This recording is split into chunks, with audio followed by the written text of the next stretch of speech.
Hello, स्वागत है आप सबों का मेरे YouTube चैनल पे। तो अभी तक हम लोगों ने कैपेसिटर एंड कैपेसिटेंस में कैपेसिटर के बारे में जान लिया है कि कैपेसिटर एक चार्ज स्टोरिंग डिवाइस है। साथ साथ कैपेसिटर का जो पोटेंशियल होता है उसको हम लोग कैपेसिटेंस कहते हैं और कैपेसिटेंस का वैल्यू होता है C is equal to Q by V, that is charge per unit voltage. इसका यूनिट होता है आपका फैराड, ठीक है। तो बेसिकली जो एक कैपेसिटर होता है वो एक चार्ज स्टोरेज डिवाइस होता है। तो आज के क्लास में हम लोग देखने जा रहे हैं कॉम्बिनेशन ऑफ कैपेसिटर। मतलब कैपेसिटर तो एक चार्ज स्टोरिंग डिवाइस है। अब इस डिवाइस का जो होता है कनेक्शन हम लोग दो तरह से कर सकते हैं। एक होता है आपका क्या, कैपेसिटर को आप सीरीज में लगा सकते हो, जैसे कि लाइन वाइज, जैसे कि कोई भी फंक्शन में, शादी में, या फिर कुछ ऐसा जो जनरेटर लगता है तो क्या होता है मरकरी एक लाइन से लगाता है, वो क्या है सीरीज कॉम्बिनेशन होता है, ठीक है। तो वो रजिस्टर है, रेजिस्टेंस है वो तो। बट हम लोग यहाँ पे जो है वो पढ़ेंगे क्या, कैपेसिटर के बारे में। जो कैपेसिटर होता है आपका बेसिकली वो उसका दो अरेंजमेंट हम लोग करते हैं। एक होता है आपका सीरीज और एक होता है पैरेलल। तो capacitor in series and capacitor in parallel का डेरिवेशन हम लोग वन बाय वन पहले सॉल्व करेंगे। तो इसके लिए बेसिकली क्या है, सबसे पहले हम लोग क्या करते हैं, कैपेसिटर इन सीरीज के बारे में समझते हैं। इसके लिए क्या करते हैं हम लोग, एक लेते हैं क्या, तो कैपेसिटर, ठीक है। अब इस कैपेसिटर, एक नहीं तीन कैपेसिटर लेते हैं। एक ले यहां ले लिया, ये दो प्लेट और ये तीसरा कैपेसिटर। अब इस कैपेसिटर में क्या करते हैं, कनेक्ट करते हैं बैटरी। क्या कनेक्ट करेंगे, तो एक बैटरी। अब इस कैपेसिटर में जब आप एक बैटरी कनेक्ट करोगे इस तरह से, जब एक बैटरी कनेक्ट करोगे इस तरह से, तो क्या होगा, तो होगा ये कि जब आप बैटरी कनेक्ट करोगे इसमें तो ये हो जाएगा क्या, कैपेसिटर इन सीरीज। क्या हो जाएगा ये, कैपेसिटर इन सीरीज। तो इस कैपेसिटर के कॉम्बिनेशन में आपका ये कैपेसिटर है क्या, तो ये है आपका कैपेसिटर C1। क्या है ये, C1। ये हो गया आपका क्या, C2, और ये हो गया आपका C3।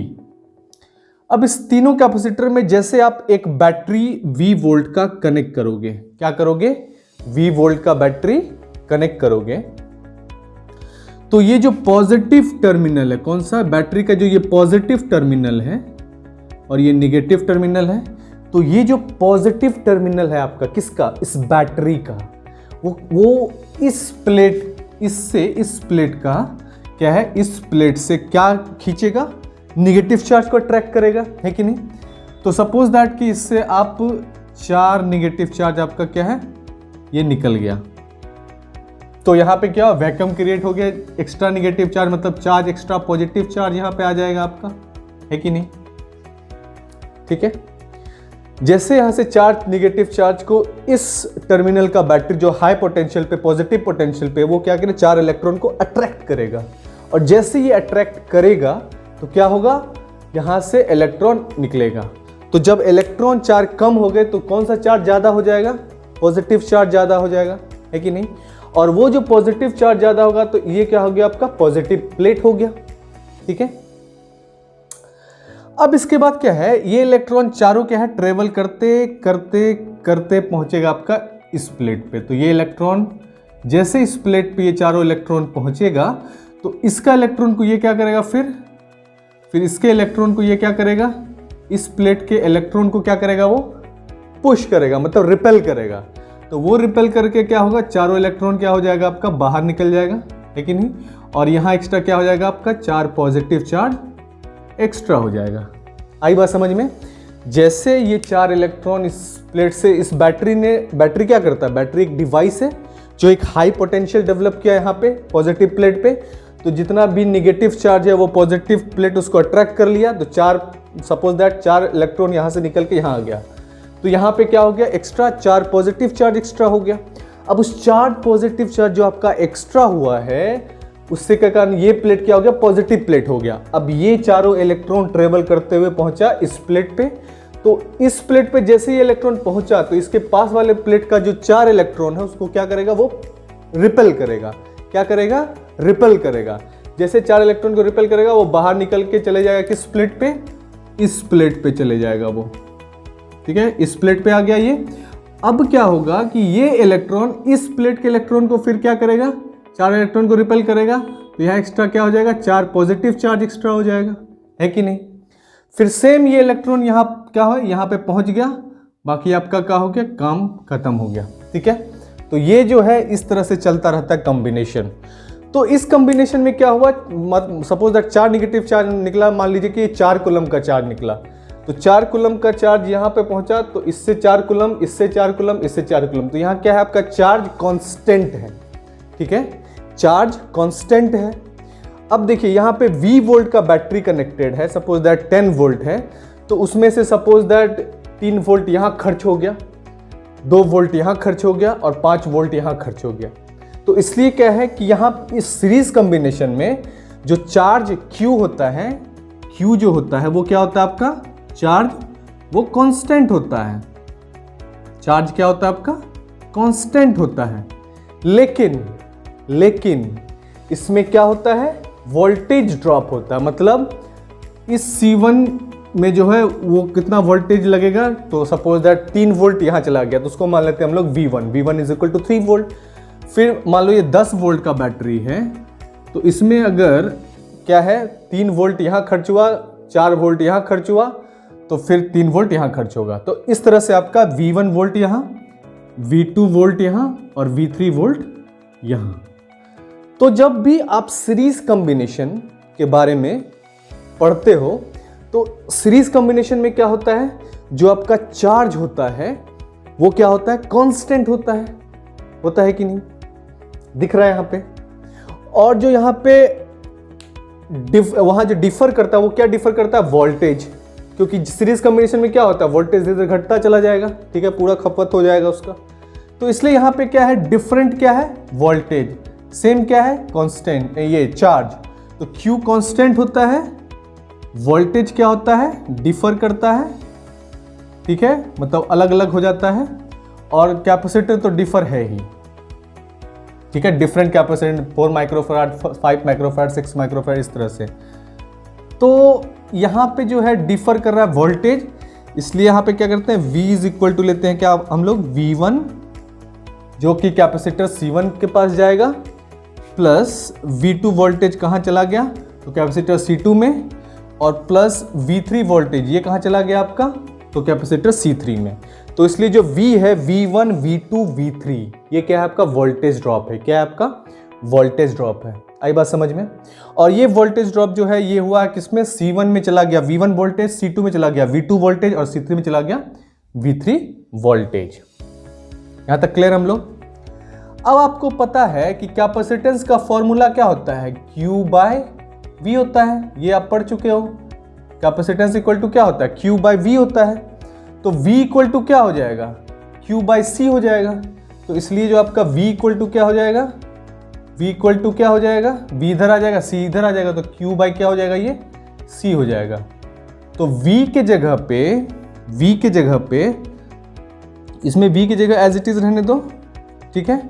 और देखो V1 के जगह पे Q क्या है, कांस्टेंट है, मतलब Q चार्ज इसमें भी है, इस प्लेट में भी Q ही चार्ज है, इस प्लेट में Q ही चार्ज है, इसमें Q ही चार्ज है, इसमें कोई चेंजेस नहीं है। लेकिन इसमें वोल्टेज V1 है, इसमें V2 है, इसमें V3 है, इसमें कैपेसिटर C1 है, इसमें C2 है, इसमें C3 है। तो इसलिए जो इस चीज़ को लिख सकते हो क्या, तो Q चूंकि कांस्टेंट है, इसको लिख सकते हो Q बाय V1 है ये, तो इसमें लिखोगे क्या, C1। आई बात समझ में, क्या लिखोगे, Q बाय C1। तो V1 की जगह हम लोग Q बाय C1 लिख सकते हैं। Q कांस्टेंट होता है और C1 कैपेसिटर है। उससे प्लस V2 को क्या लिख सकते हो आप, तो V2 को आप लिख सकते हो Q by C2, Q by C2। आई बात समझ में, है कि नहीं। फिर उससे V3 वोल्टेज को क्या लिख सकते हो आप, तो Q बाय C3 लिख सकते हो कि नहीं। यहां तक क्लियर हम लोग।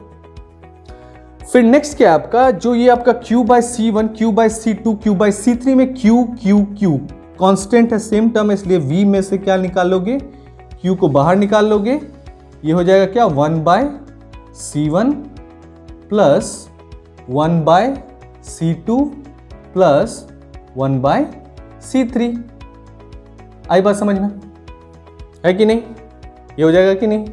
इसमें क्या किया हमने, Q को कॉमन ले लिया, Q को कॉमन ले लिया, Q को कॉमन ले लिया, तो ये क्या हो गया, Q/C1, Q/C2, Q/C3, Q को बाहर लेगा 1/C1, 1/C2, 1/C3। अब इस Q को क्या करो, इस साइड लेके चले आओ, तो ये क्या हो जाएगा आपका V/Q हो जाएगा, और V/Q इज इक्वल टू क्या हो गया इधर 1/C1 plus 1/C2 plus 1/C3। हुआ कि नहीं? ये क्या हो गया, V/Q क्या हो गया आपका 1/C1 plus 1/C2 plus 1/C3। आई बात समझ में? तो ये क्या हो गया V/Q आपका, V/Q देखिए यहां पे क्या है Q/V। अब इसको हम क्या करेंगे, V को ऊपर लेके जाएंगे, Q को नीचे लेके आएंगे, तो क्या हो जाएगा, ये 1/C हो जाएगा। तो इसलिए जो है आप यहां पे क्या लिख सकते हो, 1/C इज इक्वल टू, अगर इसको रेसिप्रोकेट करेंगे तो ये क्या हो जाएगा, V/Q हो जाएगा, है कि नहीं? अगर इसको रेसिप्रोकेट करेंगे तो ये 1/C का क्या V/Q हो जाएगा, और V/Q की जगह आप क्या लिख सकते हो, 1/C लिख सकते हो। ये इक्वल टू हो जाएगा किसके, 1/C1 के प्लस 1/C2 के प्लस 1/C3 के। आई बात समझ में? तो ये हो गया आपका क्या, कैपेसिटर इन सीरीज का कंसेप्ट। आई बात समझ में? तो इस कंसेप्ट में क्या है, बेसिकली आपको यही समझना है कि जब भी वोल्टेज सीरीज में होता है तो आपका क्या होता है, जब भी आपका कैपेसिटर सीरीज में होता है तो क्या होता है उसका, ये इस तरह से होता है 1/C 1/C1 1 plus 1/C2 plus 1/C3। तो ये चीज आपने देख लिया। तो इस डेरिवेशन का सीधा सा मतलब है, आपको याद रखना है कि जो आपका V होता है वही डिफरेंट करता है, तो इसलिए हम लोग लिखते हैं V1 plus V2 plus V3। उसके बाद आपको कैपेसिटर का फॉर्मूला पता है कि C is equal to Q/V होता है, तो V इक्वल टू Q/C1 हो जाएगा। इस V को एज इट इज रहने दो, तो इसको लिख सकते हो Q/C1 plus Q/C2 plus Q/C3। आई बात समझ में? अब ये चीज देखो, ये चीज जो है Q/C1 plus Q/C2 plus Q/C3, ये क्यों हुआ, क्योंकि V बराबर क्या हो जाएगा Q/C जाता है, चूंकि V बराबर क्या हो जाएगा Q/C हो जाएगा आपका। आई बात समझ में? अब इसमें से क्या किए हम लोग, Q को बाहर निकाल लिए, और ये हो गया क्या 1/C1 plus 1/C2 plus 1/C3। आई बात समझ में? फिर इस Q को क्या किया हमने, इस साइड ले लिया, तो ये V/Q हो गया। फिर आपका ये 1/C1 बचा प्लस 1/C2 बचा प्लस 1/C3 बचा। अब यहाँ पे देखिए C इज इक्वल टू क्या होता है आपका Q/V होता है कि नहीं? अगर इसको करोगे क्या, रेसिप्रोकेट करोगे 1/C कर दोगे, तो इसको भी लिखना होगा 1/Q/V। इसमें से क्या हो जाएगा, V ऊपर चला जाएगा, तो ये इक्वल टू क्या हो जाएगा V/Q। तो इस V/Q की जगह पे, इस V/Q की जगह पे क्या लिख सकते हो आप, V/Q की जगह पे क्या लिख सकते हो 1/C लिख सकते हो। इसलिए इसकी जगह क्या लिख देंगे हम लोग, 1/C is equal to 1/C1 plus 1/C2 plus 1/C3। तो ये हो गया आपका क्या, कैपेसिटर इन सीरीज का फॉर्मूला। तो इसको 2 बार बताने का यही रीजन था कि पहली बार आपको वो थोड़ा सा एक इंट्रोडक्शन ऐसा लगा, और फिर आप फटाक से इसको कर लोगे। तो इसमें याद रखना है कि सीरीज कॉम्बिनेशन में वोल्टेज डिफरेंट होता है, चार्ज कांस्टेंट होता है। आई बात समझ में? वोल्टेज डिफरेंट होता है और चार्ज कांस्टेंट होता है। तो इसलिए सपोज दैट कि ये एक क्या है आपका, ये एक सीरीज कॉम्बिनेशन है कैपेसिटर का, जिसमें C1 का वैल्यू सपोज दैट है आपका 4 माइक्रोफराड या 4 फराड ले लो भी। फिर C2 का वैल्यू कितना है आपका, तो वो है आपका 12 फराड, और C3 का वैल्यू ले लो आप कितना, तो 6 फराड। ठीक है। फिर आप क्या करो, 9 वोल्ट का बैटरी ले लो, 9 वोल्ट का बैटरी ले लिया इसको। तो इसको सपोज दैट हमने क्या किया, 9 वोल्ट का एक बैटरी ले लिया। ठीक है। अब क्या है कि इसमें अगर आप सेपरेटली चार्ज करोगे, ये फॉर्मूला लगा के C is equal to Q/V पे, तो इसमें अगर आपको चार्ज निकालना है तो Q equal to C into V करना पड़ेगा। तो इसमें जैसे 4 है और ये 9 वोल्ट का बैटरी है, तो 9 इंटू 4 कितना हो जाएगा, 36 कूलम हो जाएगा, 36 कूलम हो जाएगा। फिर 9 वोल्ट इंटू 12 फराड, 12 इंटू 9 कितना हो जाएगा, 108 कूलम हो जाएगा। ठीक है, फिर अगर इसको करेंगे 6 फराड इंटू 9 वोल्ट, ये कितना हो जाएगा, 54 कूलम हो जाएगा। अब ये बताइए कि क्या चार्ज सेम है, क्या चार्ज सेम है, क्या चार्ज आपका सेम है? तो बिल्कुल सेम नहीं है। ये 36 कूलम है, ये 108 कूलम है, ये 54 कूलम है। तो यहाँ पे प्रॉब्लम है। इसी प्रॉब्लम को समझने के लिए क्या है, आपको ये चीज करना है कि इसका सीरीज कॉम्बिनेशन पहले ले लेना है। अब जैसे कि इस चार्ज में आपका क्या, 4 फराड, 12 फराड, 6 फराड, इसको क्या करोगे आप, इसको आप आराम से सॉल्व कर लो पहले। किसके थ्रू, तो इसके थ्रू। तो ये हो जाएगा 1/c is equal to 1/4 plus 1/12 plus 1/6। अब देखिए 4, 12, 6 का अगर एलसीएम निकालोगे तो ये कितना निकल जाएगा, तो ये निकल जाएगा 12। ठीक है, और ये 4 3 जा 12, तो यहाँ 3 हो जाएगा, 4 1 जा 4, तो ये 1 हो जाएगा, और 6 2 जा 12, तो यह 2 हो जाएगा। तो 3 + 1 4 + 2 6, और 6/12, तो ये हो जाएगा कट के 1/2। तो ध्यान दीजिएगा यहाँ पे क्या हो गया आपका 1/c का वैल्यू, तो 1/c का वैल्यू हो गया कितना, 1/2। तो इसलिए क्रॉस मल्टीप्लाई कर दो इसको, तो c बराबर क्या हो गया आपका, 2 फैराड हो गया। तो इसका जो रिजल्टेंट इस तीनों का हुआ कितना हुआ, 2 फैराड हो गया। अब देखिए 2 फैराड 9 वोल्ट का बैटरी है, 2 फैराड कैपेसिटेंस है, तो Q बराबर क्या होता है, Q बराबर होता है कितना, C इंटू वी, तो CV हो जाता है Q बराबर। तो अब देखिए Q बराबर C इंटू वी है, यहाँ गौर से देखिएगा, इसको गौर से देखिए, 9 वोल्ट का बैटरी है, तो 9 वोल्ट का बैटरी है और 4 फैराड का ये कैपेसिटर है। सॉरी, इसका जो कैपेसिटेंस आया कितना आया, 2 कूलम आया, तो 9 इंटू 2 18 कूलम हुआ। ठीक है, फिर 9 इंटू 2 18 कूलम। अब यहाँ पे क्या है, 18 कूलम और 18 कूलम, चूंकि यहाँ पे क्या है, इसका रिजल्टेंट कितना आया, 2 फैराड आया, इसलिए 9 इंटू 2 18 कूलम चार्ज सबसे जाएगा। तो अगर आप लोगे 9 वोल्ट के बैटरी से कनेक्ट करोगे 3 कैपेसिटर, 4 फैराड, 12 फैराड, 6 फैराड का, तो उसमें जो चार्ज फ्लो करेगा वो कितना करेगा, 18 कूलम का चार्ज फ्लो करेगा। ये आपका क्या है, बिल्कुल ही गलत आंसर है था जो पिछले हमने किया था। वो सेपरेटली अगर रहेगा तो वो सही होगा, लेकिन जब इस कॉम्बिनेशन में रहेगा तो तीनों से कितना हो जाएगा, 18 कूलम का चार्ज ही फ्लो करेगा। आई बात समझ में? तो आपको बेसिकली इसमें याद रखना क्या है कि जब भी कैपेसिटर का कॉम्बिनेशन सीरीज में होता है, किसमें, सीरीज में, तो आपका क्या होता है, चार्ज उससे कांस्टेंट फ्लो करता है, वोल्टेज डिफरेंट होता है, वोल्टेज ड्रॉप करता है कैपेसिटर में। ठीक है, तो वोल्टेज ड्रॉप करने का कारण, अब देखिए यहाँ पे 18 कूलम 18 कूलम 18 कूलम है। ठीक है, अब देखिए यहाँ पे 18 कूलम, यहाँ पे 18 कूलम, यहाँ पे 18 कूलम। अब देखिए वोल्टेज निकालने का है क्या है, तो इसको देखिए V इज इक्वल टू क्या हो जाएगा, V is equal to Q/C होता है ना।